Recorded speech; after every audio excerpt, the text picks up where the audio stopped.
Routine rescue mission. Written out like that, it might sound vague, but in reality, it's something that happens quite naturally even in the real world. If people keep tripping and getting hurt in an area I manage, of course I'd look into it more. It's like that. It refers to patrolling and checking areas or facilities where accidents frequently occur, to regularly monitor for people in danger and carry out rescue operations. It was the same at the Supernatural Disaster Management Bureau. We designate certain supernatural disasters and go in once every few months to check them out. To see if there's anyone inside who needs rescuing. But there's one crucial additional condition. Ghost stories where it's impossible to report a rescue request. Exactly. A number of ghost stories, by their very nature, don't allow for calls or any kind of contact for help. Among those, if agents can enter and exit relatively safely, the response and rescue unit is assigned to patrol them on a regular basis. There definitely were exploration records based on that setting. When the fun of the story came from tracking changes over time, or when the point of interest was how the scenario shifted as episodes accumulated, that was the case.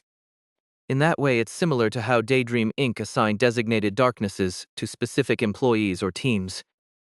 Though, of course, the objective here is incomparably more noble. Just a moment ago, Agent Choi, who'd been teasing me to death, now looked surprisingly reliable as he scratched the back of his head with ease. And this ghost story, as long as you strictly follow the rules, it's not dangerous. But because of how the rules work, the job has to be done in pairs for it to function properly. It's a two-person assignment. But earlier, you said it was a 3-person mission. That's right, our rookie here is the tag-along extra. My vision went a little dim at being treated in a way I'd never experienced before, but then I realized that this was actually a huge win and shut my mouth. The more people there are, the less scary it'll be. Besides, agents from the Disaster Management Bureau weren't likely to be trolls or anything. And when I heard who was on the lineup, they were all people I was familiar with. Agent Choi waved his hands vaguely in the air to indicate Agent Bronze, who had stepped away for a report, then pointed to himself. And then that hand pointed to me. And our honorary member here. I gave a defeated, awkward nod. Seeing my expression, Agent Choi chuckled and clapped me on the shoulder. You're taking this well. Let's go. Jay Kwan's probably been waiting forever. I'm sure your senior will find his way to the destination too. Agent Choi led me to the elevator. The destination was basement 2. If someone's heading out for fieldwork from headquarters, odds are they're on standby on B2. Because fast response is often crucial, the lower levels are allocated for deployment, he explained. As soon as we stepped off the elevator and turned the corner, I saw a nameplate. Black Tortoise Team 1. Agent Choi cheerfully swung open the door. Ta-da! Welcome to Black Tortoise Team 1 standby zone. The inside was unexpectedly cozy. Circular couches, a break area, blankets, bookshelves packed chaotically with board games, philosophy books, and manhwa books. It didn't have the sleek, modern aesthetic of a government office lounge, but it had the vibe of a college club room. On the wall's whiteboard, old graffiti was still clearly visible. The best rescue agent was here. If you play EDM at my funeral, a Dokabi will come get you. We'll never forget our Black Tortoise Team 1. They were probably messages left by people who could no longer take on missions, never erased, just accumulating over time. It was the complete opposite of the sleek, personalized solo workstations of Daydream Inc.'s elite teams. Haha, one of our retired guys was into home decor and once brought in a haunted painting. Isn't it great? Just sitting here, the work practically finds you. Yes, it's a very pleasant space. Agent Choi, momentarily at a loss for words, gave me a slow smile. Right? I told you it was a good team. I wasn't lying. In that sense, well, hey, you could totally join our team. I'm fine, thank you. That was close. I almost gave him an opening. Yeah. Still got some time left anyway. Agent Choi guided me over to the sofa, and we sat across from each other, taking a short breather. Between the two sofas was a table, lumpy and uneven under a tablecloth, probably meant to keep the dust off, but it somehow felt oddly homey. Phew! Let's rest a bit until Jaquan gets back. Agent Choi suddenly gave a somewhat gentle smile and took out a well-sealed piece of paper from his inner pocket. It was the scrap of paper I had given him, the one I'd bought at the manhole market. Sorry, but there doesn't seem to be any supernatural disaster in the Bureau's database that matches this note. Well, of course not. That was just a clue pointing to the location of the lab hidden behind the manhole. And as if this kind of situation was familiar to him, Agent Choi added a few words, like he was trying to comfort a rookie. Maybe the Bureau just hasn't picked it up yet. These things happen a lot. You've just got to be patient and wait it out. Are you okay with that? He was probably asking because what he really meant was, looks like we're not going to be able to save this person. Then, taking a deep breath, I accepted the slip of paper Agent Choi held out. To be honest, I've already confirmed the corpse of the researcher I made the transaction with.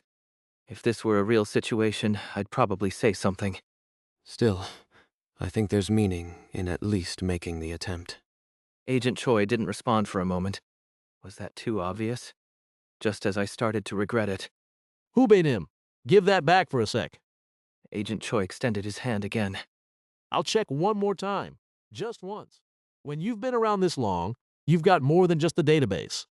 I'll give it one more shot. And so the note returned to Agent Choi.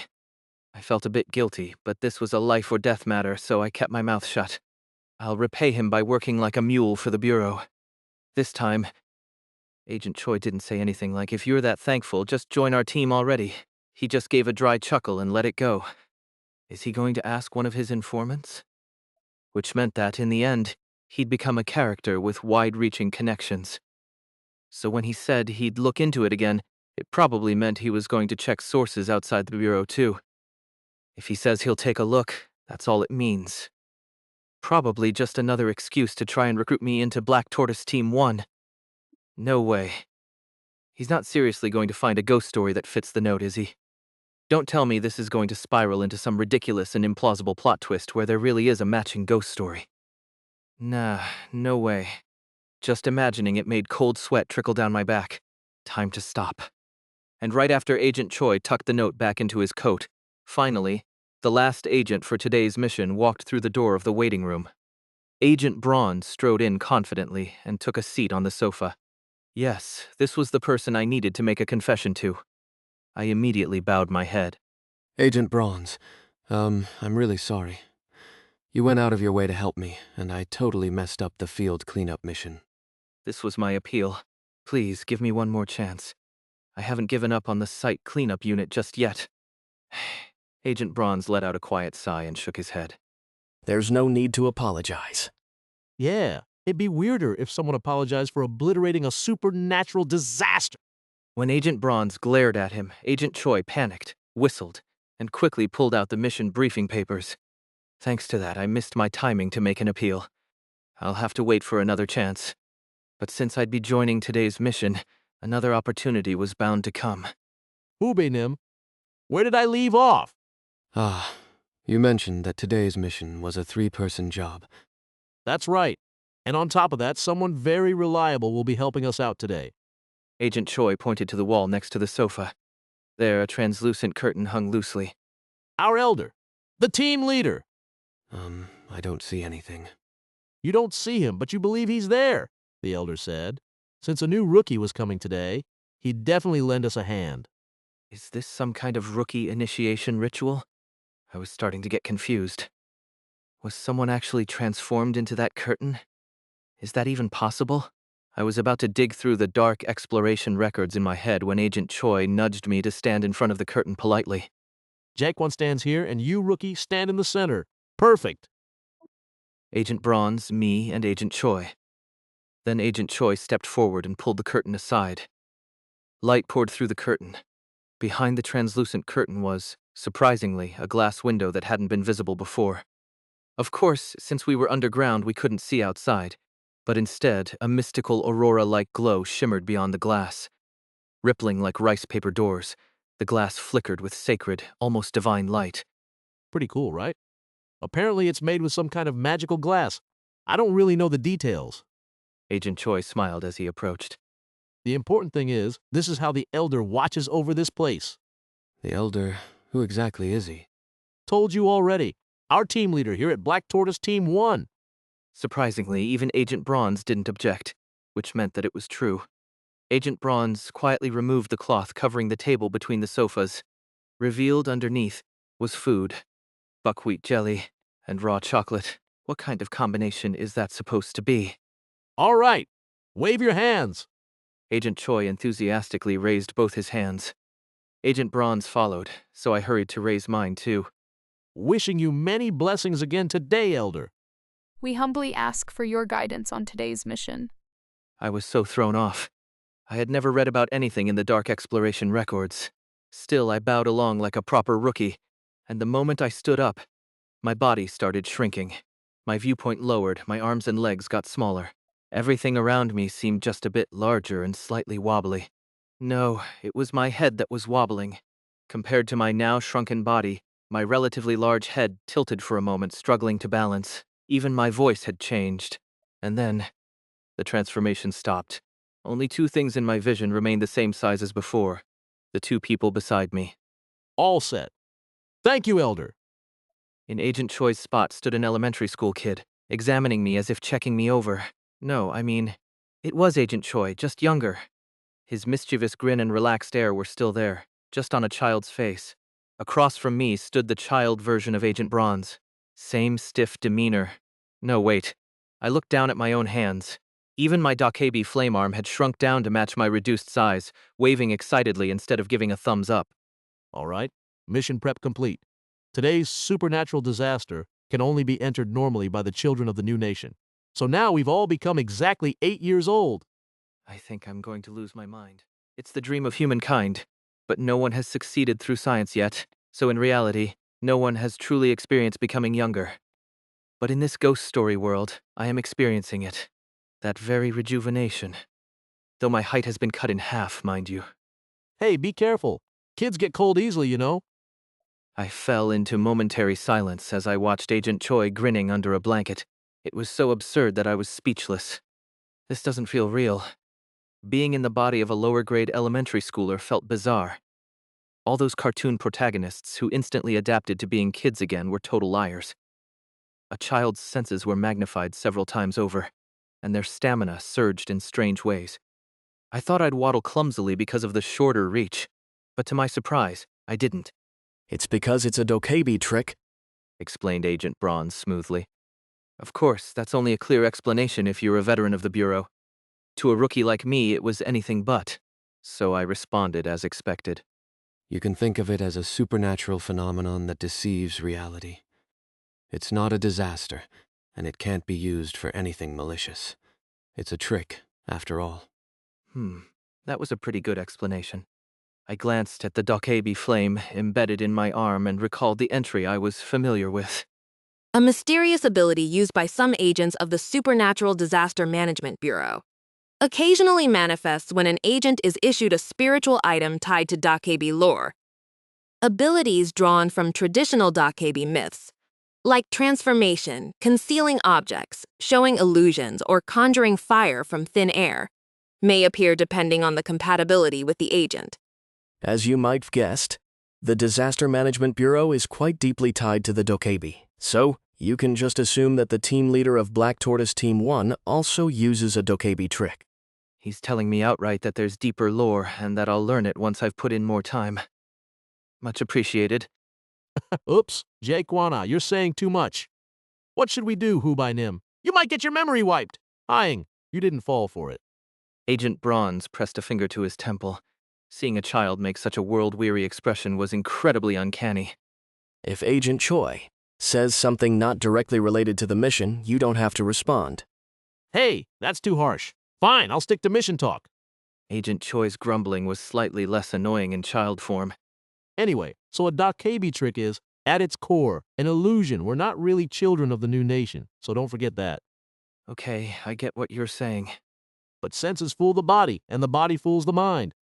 Agent Choi leaned in with a sly smile, wearing the face of a child but making an adult expression.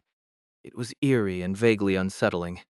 While you're in this form, your emotions will be harder to control, your fitness will surge, and your strength will be weaker. Because you're a child. That's why it's a two-person team job. When you've got another childlike teammate nearby, it grounds you. You try to take care of each other, and that brings out your adult self a bit more. A trick is just a trick. Make sure you don't get swallowed by it. Yes, I'll be careful. Egu, our rookie gives such good answers. Around then, the Disaster Management Bureau's transport vehicles stopped. Due to the constraints of our new physical forms, bicycles weren't an option. This time, a van was assigned to transport us. The destination was quite far, after all. The door opened, revealing. On a chilly early spring day, the beach without sunlight felt somber and majestic. If someone said a ghost story about children going missing happened here, anyone would nod without question. Not there. Over here. I turned my head to follow Agent Choi's gesture. It was an old, massive seafood restaurant. A huge neon sign with a tail-flicking amberjack shimmered boldly overhead, extremely avant-garde. But taped to the glass door was a notice. Nevertheless, the three of us children approached the door and placed our hands on the handle. We're about to enter the Ocean Palace. A children's playroom attached to large seafood restaurants or fish markets dealing with marine life. The playroom must have a floor area exceeding 49 square meters and must contain a red cylindrical slide.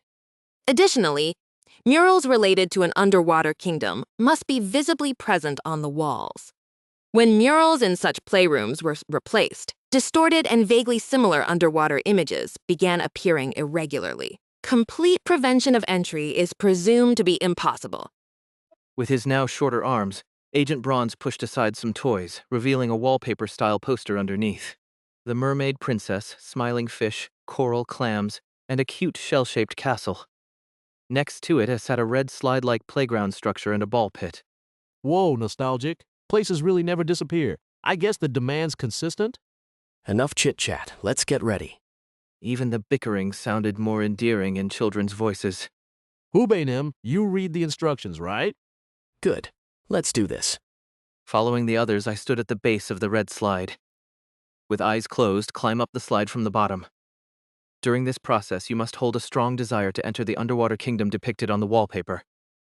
Possessing a related item, such as a seashell, increases the likelihood of success. Then, recite the incantation. Twinkle, twinkle, Ocean Palace. I've moved into the Ocean Palace. With eyes shut, we entered the cold, smooth, black tunnel of the slide. The incantation appears irregularly in the form of graffiti on the walls or floor of playrooms that meet the entry conditions. At times, it is found illustrated in detail under the title, How to Go to the Twinkle Twinkle Ocean Palaces, on bonus pages of comic books placed within the playroom. Twinkle, twinkle, Ocean Palace. I've moved into the Ocean Palace. I kept climbing upward.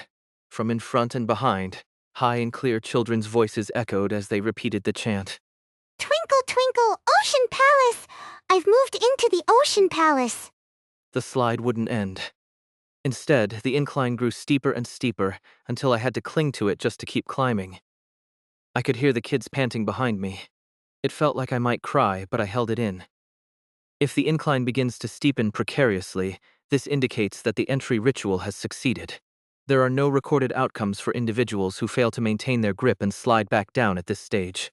How much time passed? Eventually, I found myself clinging as if to a cliff. Twinkle, twinkle, Ocean Palace. Then I dropped forward, just like falling off a cliff or plunging down a roller coaster. My small body tumbled downward, when the little body couldn't take it anymore and let out a scream the moment I opened my eyes. I saw a fantastical sight. A city out of a dream, bathed in golden light, a vast blue sky, or rather waves of aurora light flowed across the void above. No, not the sky, it was the ocean. Beneath the dazzling, undulating sea were golden pipes and ivory brick houses lining elegant, fairy tale-like streets.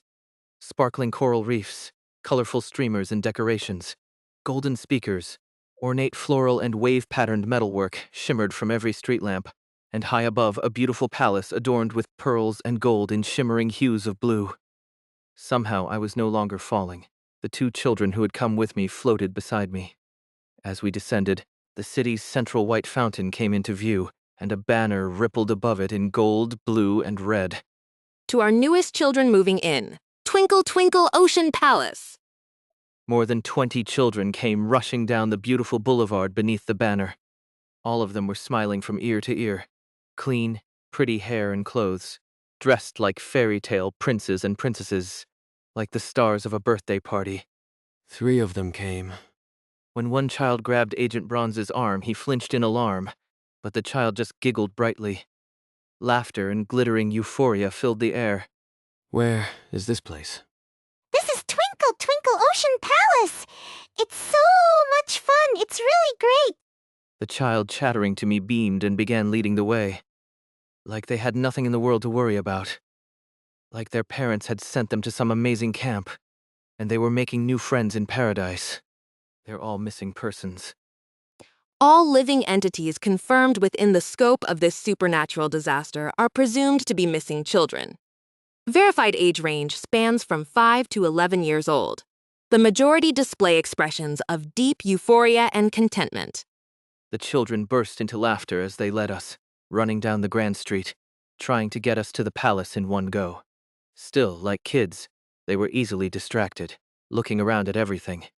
Look at this, look! Throughout the street, there were decorative dolls with gears winding inside them, moving slightly. Golden signs dangled from above. Please take your honey.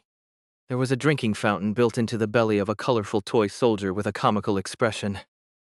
When the faucet was turned, honey actually poured out. If you carefully fill a bottle and leave it in front of the mermaid princess, she'll give you a gift. In front of the white ivory statue of the mermaid princess at the palace gates, children placed their honey. The statue's base would open and pour out things like amazing toys, clothes, or fairy tale books. The kinds of things they'd always wanted. Children's cheers and laughter rang out. A younger-looking child in a blue dress handed me a pair of very nice-looking shoes. There's a theory that this supernatural disaster is a manifestation of a folk belief, one that stemmed from stories about pitiful children who disappeared near the sea, said to have gone to the ocean palace. I deliberately held the child's hand and spoke quietly, with a worried tone. I need to go see my mom now. She's coming to get you. Just play here and wait, okay? You know, my mom's really cool. She's super good at sewing too, and when she gets here, I'll show you first. Then she laughed shyly again and ran off down the street. That child will probably never be able to show her mom anything. You'll feel like you could just grab them all and take them out the moment you see the kids, right? But you can't get caught up in it. Got it? If you take the wrong one out, the kid dies. In Twinkle Twinkle Ocean Palace, when rescuing a long-term missing child, over 1,000 days, they vanish like a bubble the moment they return to reality. You must confirm the date of disappearance beforehand, but it's reportedly maddeningly difficult. Each time we come, the group of kids we meet changes. But we've even had cases where a kid not seen in the previous year showed proof of having been here over 3 years. Time flows chaotically here. Some children who went missing yesterday in the real world may have already been living here for 5 years. Conversely, some children are from far in the past, or even from alternate timelines where different events occurred. That's why you must talk to each child, learn what year they were living in, and confirm whether they're a recent missing person, and only then can you take them out. The only saving grace is that agent's sense of time hasn't been warped. Likely because, while the Dokebi trick makes them appear as children, they're still adults inside. But we can still be affected by supernatural phenomena just like kids, so staying here too long is dangerous. Agent Choi, the mission lead, had declared this. We'll spend exactly 2 days here and leave on the 3rd. Got it? Honestly, we could hold out longer, but the Bureau says 2 days, so... Yeah, that's why I said only 2 days. And so, from now on, the 3 of us in Black Tortoise Team 1 must find a child who's been missing in the real world for less than 3 years. And only that child. No good. Maybe it's because I'm in a child's body, but I'm too easily swayed. I took a deep breath and got to work. I had to meet as many children as I could in my assigned area within the time limit to listen to their stories. And I can proudly say I did my best for those 2 days. I spoke with each of the kids who greeted us, and even found the bedrooms where kids who hadn't come out to welcome us were staying. This is the end of this rotation's rescue mission. We didn't find a single child who met the criteria in 2 days. There are things in life that don't work out, no matter how hard you try. I don't know this ghost story. Since I'd never seen it I didn't have any secret tricks or special methods. It was safest and right to follow the rules of the Bureau and the plan laid out by our superior. Besides, it'd be dangerous for me to stand out too much right now. Was that me just now? I don't want to. We gotta keep looking. What made it even worse, my superiors were starting to look distressed, too. Because we're in child bodies. One rookie throwing a tantrum, two supervisors on the verge of tears. All three are 8 years old. The situation was deteriorating beautifully. This wasn't a discussion, it was just an expression of overwhelming emotion. I finally tried to explain the reason behind my, "No, we gotta keep looking," with the intention of biting my tongue if necessary, but both of them were already getting swept up by the mood. Tears spread quickly among children. Well, we still have time left, and you said we're only doing 2 days because of the rules. So I thought that meant we still have time to explore safely without getting contaminated. Then I'd like to keep looking, sir. Just one kid. Maybe they're here, and we just didn't find them. Child Agent Choi sniffled. Then maybe just 2 more days. Agent Braun's eyes as red at the corners stepped in and sharply glared at Agent Choi before turning to me with a firm voice. I wanted to say, "Why not?" Because it's dangerous. An agent's life always comes first. If we push past the rules, His voice caught in his throat. I've seen agents die from that. So many sunbays never made it back. That's why. We should never start something. Following the rules is the right way. He's not wrong either. Then Agent Braun's glanced at my arm. Don't forget that arm of yours needs to be recharged every 3 days. I brought a charger for it. Then how about this? Just one more night. Just a single night. Choi raised one finger. If by tomorrow afternoon we're not sure we can rescue anyone, we'll just leave. Okay? Delaying the mission by half a day it's something you just mentioned in a single line of the report. Both of us instinctively looked at Agent Braun's. Do whatever you want. And then Agent Braun's shut his mouth, leaving only those words. I never agreed to it. It certainly seemed that way. His face was flushed red, unable to hide his frustration and bitterness. Still, it was also an unspoken signal that he wouldn't protest further, so Agent Choi wrapped it up right away. All right, then just one more day. So the three of us children promised this. If we still found nothing, we'd give up and leave right away. And so we each returned to the sleeping quarters of the children in our assigned areas. Agent Choi took the area near the palace, Agent Braun stayed near the central fountain, and I headed toward the town entrance. The annoying part was that our paths overlapped, so I ended up walking with Agent Braun's. Agent Braun's let out a sigh and spoke. Compared to other cases of people affected by dokebi tricks, this was a pretty rational outcome. Yes. Some agents ended up bawling and wrestling with each other. That's why we need rules. In supernatural situations, even if it doesn't make sense in the moment, following protocol is important. You'll eventually realize it was the right call. Agent Braun's took a deeper breath. Of course, you aren't at fault, Agent Grapes. Every rookie goes through something at least once. But the person in charge failed to explain things properly and went along with it. So, You're really skilled at shutting up the rookie who just successfully negotiated for one more day thanks to that very person in charge. Anyway, although Agent Braun still didn't look happy, the mood recovered enough that he gave me advice as we split up. all the kids will fall asleep before midnight anyway. Agent Grapes, don't waste your strength. Get some rest too. In Twinkle Twinkle Ocean Palace, day and night are determined by the chimes of the town clock tower. When night falls, a drowsiness appropriate to children's sleep cycles sets in. Everyone falls asleep before midnight, and cheerful music plays at sunrise to wake them. It was a distinctly supernatural structure, fitting for a ghost story. I walked past the dazzling reddish-gold hues of the palace district into the softly glowing navy and white-lit part of town, and entered the lodging I was assigned. A sign at the entrance read, inside was a huge, whimsically decorated room fitting for young kids, with a dozen or so fluffy canopy beds. All the children in the room were already fast asleep. Because I had spent every last possible moment searching for a child I could still rescue, I had pushed time to its limit. Sleepiness washed over me, too. I picked one of the empty beds at random and lay down, the absurdly soft and warm bedding gently wrapped around my head and body. Then, briefly, the disgrace I just showed flashed through my mind. Wow. I threw a tantrum? Me? I don't think I ever even acted like that, even as an actual kid. And judging by their personalities, Agent Choi and Agent Bronze probably felt the same way about themselves. Maybe because dokebi tricks aren't true rejuvenation but more like deception, there's this strange sense that we've been turned into the concept of children. So what matters now is staying calm and not being swayed by the exaggerated traits of this child's body. The goal hasn't changed, after all. With a hazy mind, I made a slow vow. Let's get up early and start searching right away. Just one. Maybe I could bring back at least one child. Grapes. I think you'll make a fine agent. Your arm thinks so too. A voice warm and familiar drifted in. No, listening again, it sounded reliable and strong. Come to think of it, I had fallen asleep. Before my closed eyes, sparkling light shimmered like a warm flame. And in dreams, thoughts that don't come to you in reality often rise up. Because you're free from the constraints of the real world. Things you can't think of in reality. That's true. Now that I was running a rescue mission as a child due to the entry requirements, there were things I had most likely overlooked.